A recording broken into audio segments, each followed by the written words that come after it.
Here's where it starts getting very interesting. If anyone has heard about Pakal or his tomb, they may have heard this idea of the Palenque spaceman. And we're seeing what look to be interesting elements of Mesoamerican thought right here in the text of the Book of Mormon. Again, it makes me think of Lehi's dream. Well, that's interesting because the Book of Mormon in 7 places talks about. Hello, friends. This is Kirk Magleby. This is Discover the Book of Mormon. And we're very privileged today to have in the studio as our guest, Mr. Daniel Johnson. Comes to us from the faculty of North Georgia University in the greater Atlanta area. Many ancient cultures were fixated. They were completely consumed with the idea of life, death, and life after death. And we see that in the Egyptian civilization. We see it throughout the Chinese civilization. And one of the places where this comes through loud and clear and so significantly is in Palenque in Chiapas, Mexico. Right, Palenque, Mexico. Beautiful sight. Oh, it's amazing. I've been there many times. I've only been there once. One of the most beautiful sights you can possibly imagine from antiquity. And what's interesting about Palenque is the quality of the epigraphy, the iconography. Yeah, there's some really, really great carvings of the glyphs, the images of rulers, captives, a wonderful artwork there, and it's in good condition. A lot of it survived really well. Because of the nature of the limestone right here at Palenque, this is beautiful art that's survived through the centuries. Yeah, absolutely. The wonderful stuff, and the museum at Palenque is worth a visit. Oh, my heavens. One of the very best in all of the Americas. So what can you tell us about the famous Pakal? Pakal. Perhaps the most known, at least in modern times, ruler of the ancient Maya, as far as an ancient Mayan king. Really famous. He ruled for a long time at Palenque. By the way, since we're talking about Palenque, we should kind of have a little run through about it and see some images and kind of see what it's like.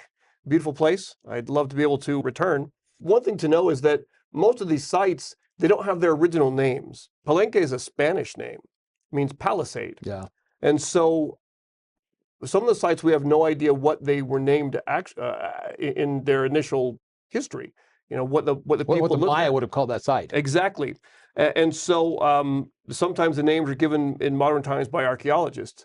It's with a few we know what their name was, and anciently Palenque was known as Lakamha, which means great water. And there is so much water at Palenque. There are rivers running through it. The great palace had channels of water going through, running water, and aqueduct systems. Exactly. Great technology and engineering went into that. So so Lakamha is how it would have been known to the Maya who actually lived there.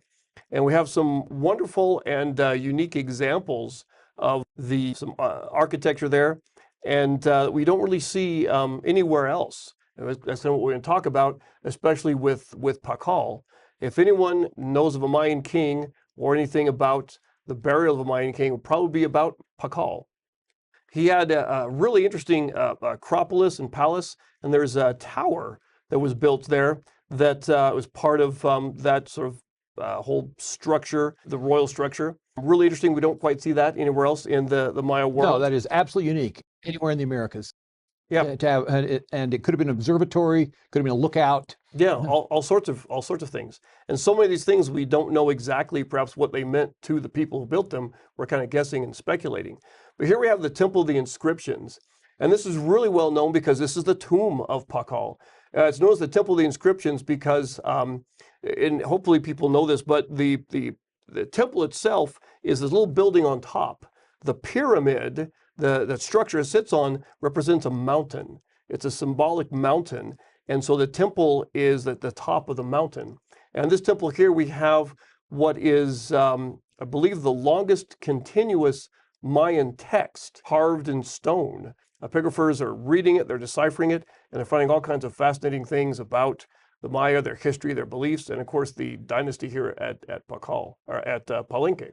And so what's famous about this particular site is that it is the burial place, and perhaps the only time where we know of that the Maya built this sort of pyramid with the idea of the burial there around for this king of theirs. And so there was really well-known Mexican archaeologist, and that was Alberto Ruz. And in the temple at the top, the flooring, he noticed that one of the stones had some sort of curious holes carved in the actual stone that made the floor. And so he was able to put something in there and pry it out and notice there was a passageway going down that had been completely filled with rubble. It took him and his team a number of seasons to clear it out. When they'd gone down deep inside the pyramid, they found the tomb of Pakal the Great, sometimes we call him. And this was in 1952. So Pakal's tomb is one of the big reasons to know about Palenque and the sites here, and really some fascinating stuff. And this is generally considered the finest example of an ancient American artifact anywhere in the hemisphere. And we're talking about his tomb, particularly the sarcophagus lid. And that's really where we want to go with this, because it's really famous, really well known. And so many of the buildings and sites around Palenque are really beautiful. Just very close to his temple, his burial site, the Temple of the Inscriptions, we have what's known as the Cross Group, a series of 3 temples that are nearby. And there's this idea of this sort of triad of gods at Palenque. It was very important. The number 3 also was really important to the Maya. There were 3 hearthstones of creation the gods put together to create the world as we know it, the universe. And there was a triad of 3 gods that were really important to the Maya at Palenque. And we're still trying to figure out what the Maya all believed, but that's kind of where we want to get into here. Is if anyone has heard about Pakal or his tomb, they may have heard this idea of the Palenque spaceman or astronaut. It does seem a bit strange to kind of think about that. It was an idea popularized. It goes back to a Swiss author and investigator, if you will, named Erich von Däniken, that became popular with a book called Chariots of the Gods quite a long time ago. And those ideas are still around, still very popular, and you can see all kinds of things about ancient aliens today. So if we look at the sarcophagus lid of Pakal's tomb, it's this huge singular piece of carved stone, really heavy. 7 weight on that? tons. 7 tons. And when the archaeologists got down to the tomb itself, it's a really small, kind of cramped area there, and this was covering it. Incredible, perhaps one of the most amazing pieces of Maya artwork that we have today in, I think, its scope, its size, its detail, and its significance. And it's just beautiful. Of course, So why on earth did people think this was an example of ancient aliens coming down to abduct a human? people, well, one person in particular, and then it grew from there. I think it's because they tried to interpret what's on this lid here, the sarcophagus lid. And perhaps one thing we can all agree on is there is a person there, and that does represent Pakal himself. And he reigned nearly 70 years as king at Palenque, and was really involved in his funeral preparations, in the creation of his tomb, his sarcophagus, the pyramid, and all that. But we have this, that's him, and maybe that's the one thing we could agree on in a rather unusual position. But what von Däniken originally thought he saw was someone at the controls of a rocket or a spaceship, if you can believe it. So that behind him, if we look, say, to the right side, is, say, the exhaust and thrust of a rocket. His unusual position is like in the cramped confines of a capsule. His feet seem to be hitting something. His hands are doing something. And then we have this object going in front of him. Well, that's all this pretty was good. right after 52. We're in the 50s. We're in the early 60s. Yes. This is when space travel is beginning to be a big thing. We've got the Mercury program, the Gemini program. Yeah, and for so he's just playing into that popular interest in space travel. It could be, and for some reason, the ancient alien theorists are always seeing 1960s technology. Delta-winged airplanes, helicopters, submarines are the things they often see. And so the trick is, how do you interpret something like this? Just to look at it and say, it looks to me like this, based on my cultural bias and context, might not really work for what the Maya were believing, a completely different culture, and with their own unique set of beliefs and history and all that. But I think what's really important to be able to do is look at something in the context of the people who created it. And so if we see that, the thing we want to focus on is that sort of cross-shaped item, often called the Mayan cross, which pops up over and over in Mayan art all over the place in many, many cities in the Mayan area. And we believe it's really a tree, right? Yeah, that's the idea, is it is a tree. And, what makes more sense for this thing to be? And I got to think too, this great king, as he has the preparations for all his sort of burial setup, what's on his mind, right? Is it sitting in a rocket ship going to the stars? Or is it something else that everyone thinks of facing that day of his own death, right? So as we mentioned the cross group, and there's a temple in there called the Temple of the Cross. And this is it right here. If you go inside, what you'll see is there's a carving on the wall there. That's the main feature of this temple. And we can't really see the details very much at the moment. So if I kind of pull those out a little bit, we see that's the exact same symbol. Okay, so I'm seeing the very same tree Yes. sculpted on the cross panel Mm-hmm. at the top of the Temple of the Cross that I'm seeing on the sarcophagus lid of Pakal's tomb. Yes, it's obviously the same imagery, the same iconography, and we can see it's meant to be going upright. It is a tree after all, and there are a lot of other similar bits of symbolism, iconography. It's really the exact same thing from the bottom up, and we're going to take a look at the actual symbolism on Pakal's tomb and see what it was that he was thinking about. And this is really sort of the best idea we have today of Mayan epigraphers and archaeologists and historians as far as studying this, reading the writings, which they can do now, and also We've looking been at able to read Mayan since about the early 70s. Yeah, the breakthroughs in being able to read the hieroglyphs were really, really fascinating. And it's interesting that it was here at Palenque where the first breakthroughs happened with Peter Matthews, with Linda Sheely, with that group. And again, we have some, if you think about it, I mean, writing and art and symbolism and religious imagery are kind of all the same thing. And so if we've got the best materials, and if they're in the best condition at Palenque, then that leaves us the best opportunity to try and figure out what they were really trying to say. So if we look at the very bottom part of this, we're going to start there and sort of work our way up on Pakal's sarcophagus lid. And what we have here is obviously a face. There are many ways we can look at this. This is the earth monster. It's a frightful type of being or idea. The Mayan underworld or land of death was known as Xibalba. And as all mortal beings, they feared this land and were looking for a way to escape it. And what we see here is this frightful monster that is death, really, reaching out to sort of grab and entrap Pakal as he is dying and falling into it. So he is literally sort of bringing his clutches around Pakal. Right. So if anyone, at the moment of their death might feel that way, that's, I think, what he was feeling, and he has it here sort of immortalized in stone, the clutches, and even sort of like serpentine shape reaching out to grab him and, keep him in this land of death. And especially like the Maya royalty, he's looking for a way to escape that. As he believes all his ancestors have done in the past, he wants to escape the land of death and be reborn or resurrected and be with the deities and his ancestors. So what is the way he's going to escape the clutches of the death monster? Well, it's a really, really good question, something that seems to occupy the minds of not just Pakal, but almost every Maya king. And so as we move our way up, what we see here is known as a sacrificial plate. So we see the idea of sacrifice, and the Maya kings and royalty would often use themselves as a type of sacrifice. So that's where the bloodletting ritual comes from. Exactly. They would use, and this little item kind of right in the middle, pointing upward, is a stingray spine. And that's one of the items they would use to pierce themselves, tongue, other regions, to bleed. And that was part of the debt and the responsibility of a king to give his own blood. So it was the king's responsibility then to sacrifice on behalf of his people. Yes, because he was believed to be divine, and his divine blood was what was needed.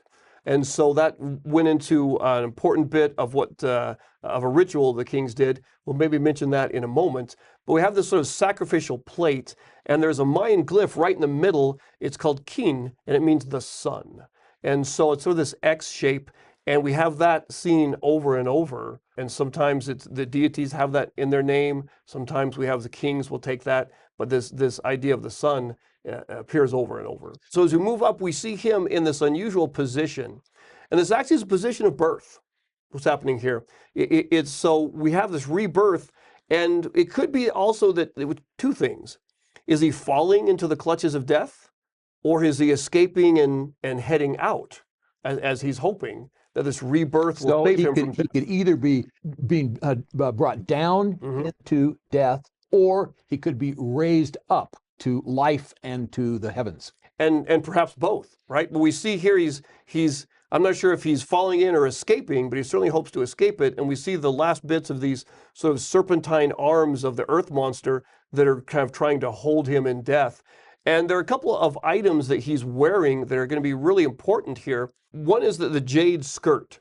So he's got a jade skirt, and he also has a pectoral, or it's like a breastplate piece right here that symbolizes like a large medallion that you'd wear like a necklace. Right, and so it's a tortoise.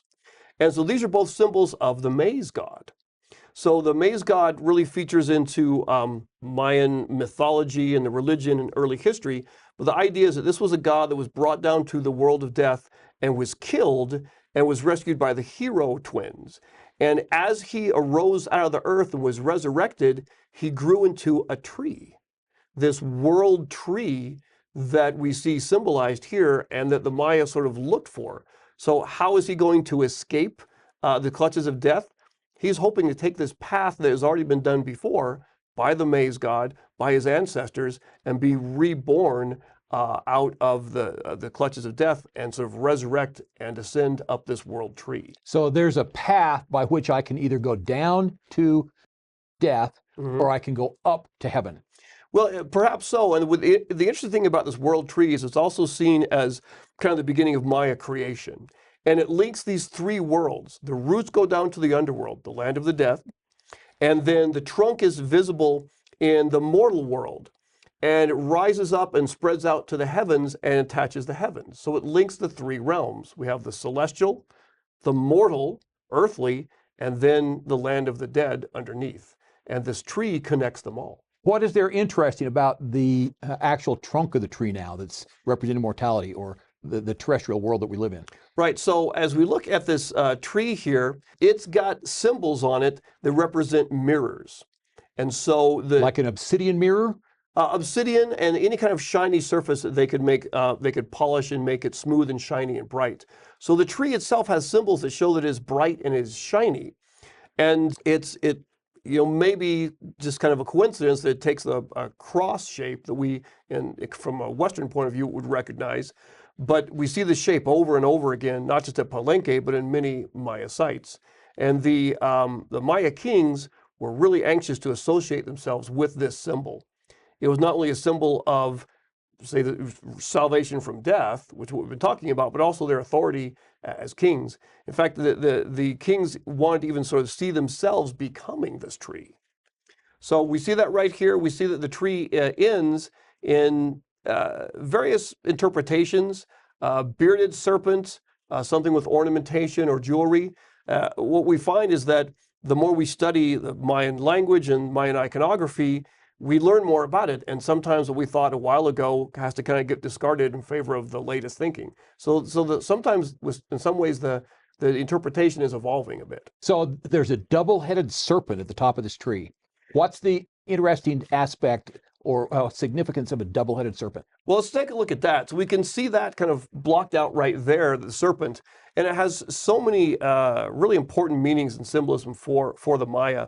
The serpent is kind of seen as in the world of the dead, in the earthly world, and in the celestial world. It becomes a path and a kind of a means to escape from death.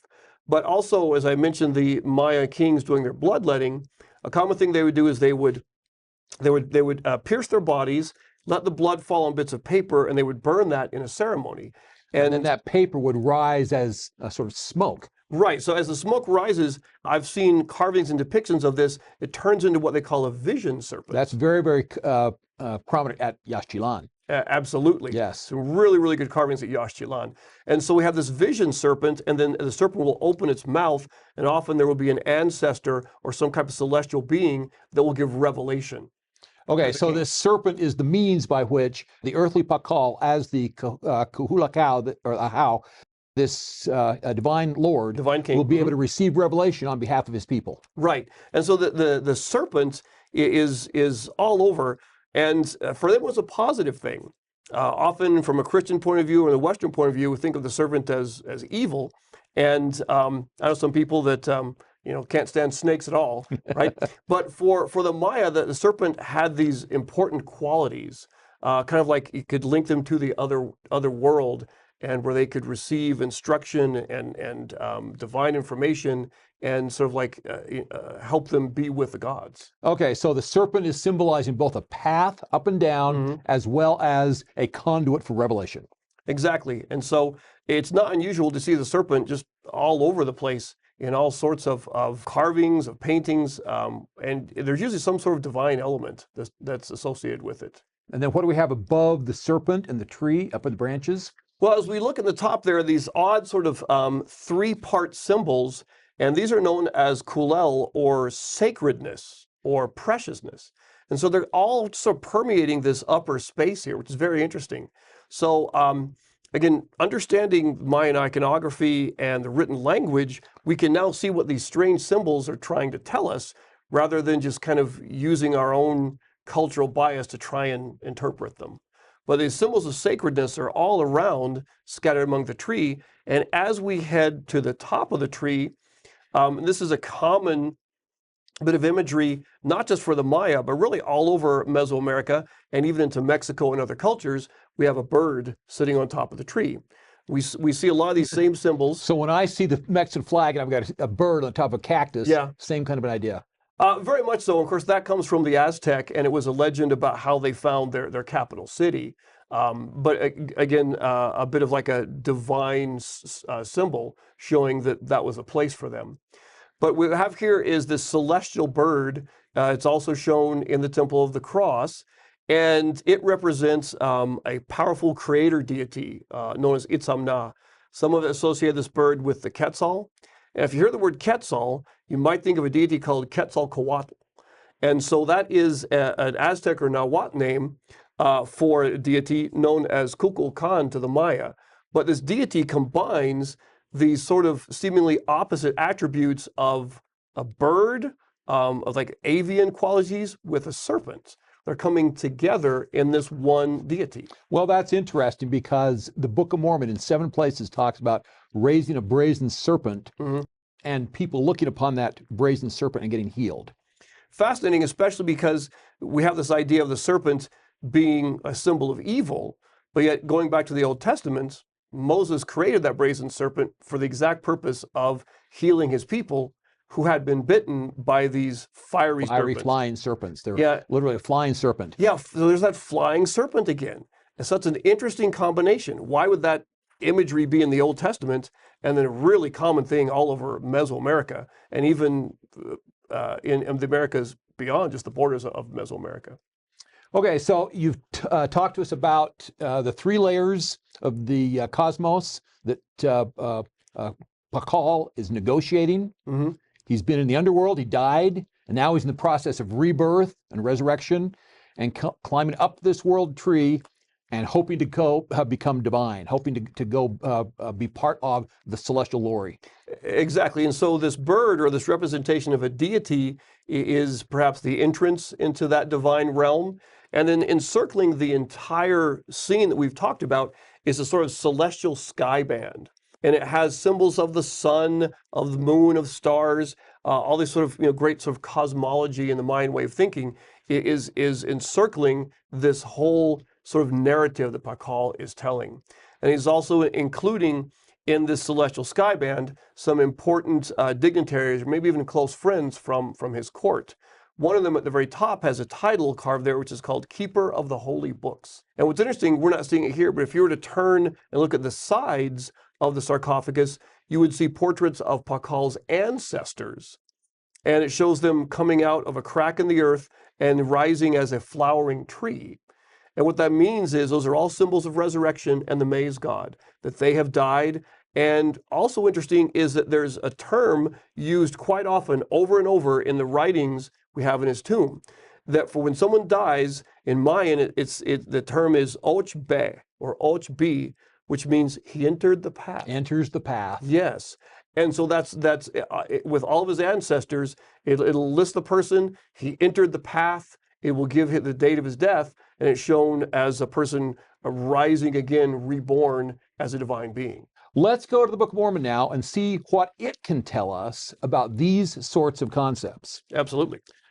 First of all, how often does the term death and resurrection appear in the Book of Mormon? I haven't counted, but I'm going to imagine quite a bit. The word death appears 227 times Okay. in the text of the Book of Mormon. And there's what's called the bands of death.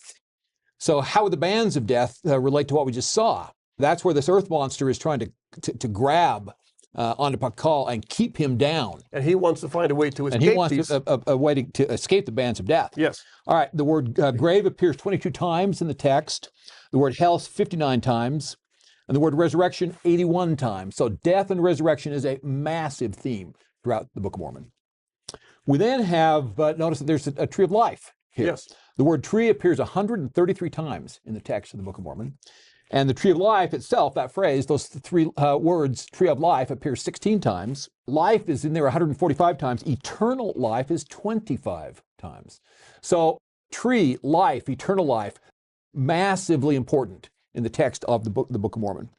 And then there's this concept of healing associated with the tree.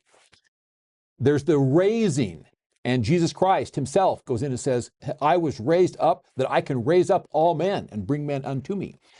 So the raising is both from the dead, lots of examples of people being raised from the dead in the Book of Mormon. And then there's also this notion that in the end times, we will be raised up to judgment. And that's how, as we're resurrected, we will go before Jesus Christ and account for our sins, be called to judgment. And then born again is talked about 7 times in the text. So there's this concept of rebirth that's there. But even more interestingly, as far as the cultural connections to the Book of Mormon, we have in 2 Nephi chapter 9, verse 10, oh, how great the goodness of our God, who prepareth a way for our escape from the grasp of this awful monster, yea, that monster, death and hell. When you're reading that, I could envision that bottom part of Pakal's sarcophagus lid exactly. That's what he could be thinking. So here's 2 Nephi 9:19. For he delivereth his saints from that awful monster, the devil and death and hell. And then go on to verse 26, that they are delivered from that awful monster, death and hell. So the Book of Mormon seems to be fairly consistent with what we've just seen as far as the bottom layer of this iconography. Now, one thing that we didn't actually point out in the presentation is Pakal has a little floral breath bead right here at the junction of his nostrils and his lip. Yeah, there's something coming right there. And since you mentioned that, I've heard these sort of ancient alien hypothesis saying that is like a breathing tube or an oxygen, right? Like you see a fighter pilot will put on his oxygen mask. Exactly. But the thing is, when a man's facing his death, what's he really thinking about? So what would this bead by the nose or the mouth be? Well, in the Book of Mormon, breath and life are synonymous. Mm-hmm. So God gives you breath, and that's why you live. In the ancient Mesoamerican cultures, a breath bead was very often placed right here, right under the nostrils of the deceased. We see that all through. In fact, you go to the representation of Pakal's tomb today in Mexico City in the Museo Nacional, and you will see a number of examples there of breath beads with the deceased. So here's what it says in Mosiah chapter 2, verse 21. That God is preserving you from day to day by lending you breath. It's a gift of God that actually gives you your breath, and that's what ends up giving you life. Bells ring as we're going through the text here, and we're seeing what look to be interesting elements of Mesoamerican thought right here in the text of the Book of Mormon. Now, here's where it starts getting very interesting. Alma chapter 32. This is the famous passage on faith, that you planted a seed in your heart. But what eventually happens to that seed? It grows up to become a tree. A tree. And here's what it says in verse 41. And behold, it shall be a tree springing up unto everlasting life. So the fact that Pakal's ancestors have become trees, they've achieved eternal life, This is saying that you plant this seed in your heart and you will become a tree, and it will bring to you everlasting life. I'm reminded of Lehi's dream of the tree that had the fruit that was most precious. Yes. And that represented the greatest gift of God. And the other thing that was interesting about that fruit in Lehi's dream was it was white above all other things that Lehi had ever seen. Yeah. The whiteness was a resplendent. It was what the Maya iconographers would call shiny. Mm-hmm. And this is what it says right here in verse 42 of Alma chapter 32. Sweet above all that is sweet, and white above all that is white. Again, it makes me think of Lehi's dream. So this is their way of saying this is resplendent. Perhaps indescribable by man. Yes. And then there's this notion of the word precious, which is all through the text of the Book of Mormon. So we have Pakal. He's surrounded by many, many examples of preciousness, jewels, jade, things that were most precious in his culture. Now, of course, he was buried with many items of jade, which the Maya considered the most precious object. And that green being the color of life and creation was most precious to them. And then many of just the carved symbols with the serpent and all that are being interpreted as being beaded or jeweled. So here's what we read in the text of Helaman chapter 5, that ye may have that precious gift of eternal life. And we see that many, many times in the text, how this is the most precious thing of all, is the fact that I can actually achieve some form of divinization. Now, there's a term that a lot of Mayan art historians and epigraphers will use in this process of becoming eternal, of becoming one with the gods. And that is apotheosis. Yes. Which literally means becoming divine. So is that where Pakal's headed? That's what he hopes to be happening to him, certainly. And he also believes, or he's telling us he believes, that his ancestors have done that and perhaps given him the path to follow. As they have done that, so will he do that. And I would imagine that his son, who took over after him, Kanbalam, I believe that he was actually finishing up all these monuments to his father, that he would hope to take that same path. So does the Book of Mormon seem to reflect these same sorts of imagery and ideas and concepts about life and the afterlife? Well, looking at all this, it certainly seems to. And for me, it also shows if we want to interpret something from another culture, especially something that looks sort of ancient and foreign to us, it's best to learn about that culture and put it in context, rather than just doing a real quick cursory and saying, this to me looks like X. The more we study that culture and study from people who know how to read their writings and know what they believed and what they hoped for, and also look at other examples we might see of that same bit of imagery, I think the better we'll understand what these original ancient people were trying to convey. So death was a form of rebirth. Yes, and for the Maya, everything was cyclical. Time was cyclical. Things would die and they would be reborn. Remember, people were kind of freaked out a while ago with 2012? Yeah. Well, the Maya knew that wasn't an end. It was the end of one cycle, but it was the beginning. It was always the end of one is the beginning of the other. Exactly. You will go through the door and there's a new world. Exactly. Outside of that door. Well, Daniel, thank you so much for being with us here on Discover the Book of Mormon. Absolutely. And let's do this again sometime. I certainly hope we can. Let's continue to talk about ancient America, the Book of Mormon, and how all this fits together with the worldviews that these people had thousands of years ago. No, there's so much we could talk about. Did horses exist in the Americas before Columbus? Why do they appear in the Book of Mormon? Join us here on Discover the Book of Mormon as we answer these and other tough questions.